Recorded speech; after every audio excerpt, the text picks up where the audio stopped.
ఇక ఎప్పటికీ 16 ఏళ్లవాడిగానే ఉంటావు.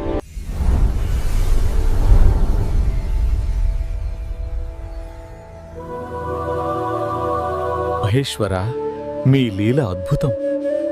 కానీ యముడు లేనిచో సృష్టి ధర్మం తప్పుతుంది, లోకాలు అస్తవ్యస్తమవుతాయి. దయచేసి యముడిని క్షమించు. దేవతలారా, మీ మాటలలో సత్యముందా? సృష్టి సమతుల్యత ముఖ్యం. యముడిని పునర్జీవితుడిని చేస్తాను.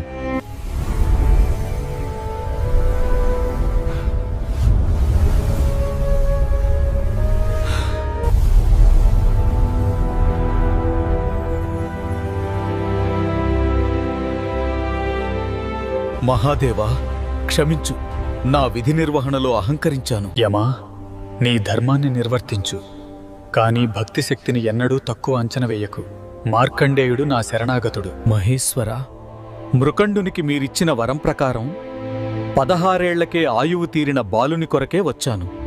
పరమేశ్వర, సృష్టి ధర్మాన్ని అనుసరించి ఆయువు తీరిన మార్కండేయుని ప్రాణం తీయబోయాను. నా విధి నేను నిర్వర్తిస్తే నాకీ శిక్ష ఎందుకు?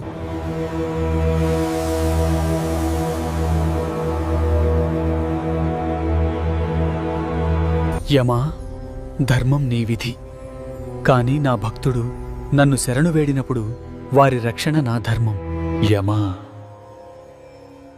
భక్తి ముందు కాల నియమాలు నిలువవు. యమా, నీవు ధర్మాన్ని పాటించావు నిజమే, కాని వరాన్ని నువ్వు పూర్తిగా అర్థం చేసుకోలేదు. నేను 16 ఏళ్లు మాత్రమే జీవిస్తాడు అని అనలేదు. 16 ఏళ్ల సద్గుణ జీవితాన్ని గడుపుతాడు అని వరమిచ్చాను. నా భక్తుడు నన్ను శరణు వేడితే రక్షణ నా ధర్మం. భక్తి ముందు కాలం ఆగదు. మహాదేవా, క్షమించు, మీరే సత్యం.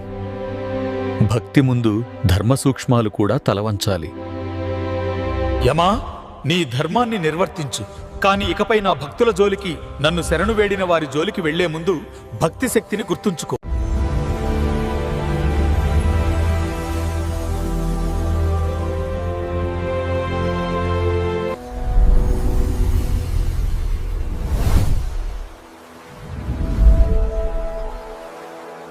ఓం నమః శివాయ.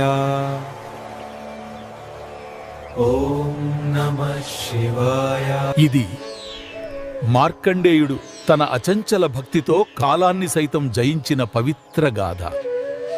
మీకు ఈ కంటెంట్ నచ్చితే లైక్ చేయండి, షేర్ చేయండి, సబ్స్క్రైబ్ చేయండి. Telugu wonder world.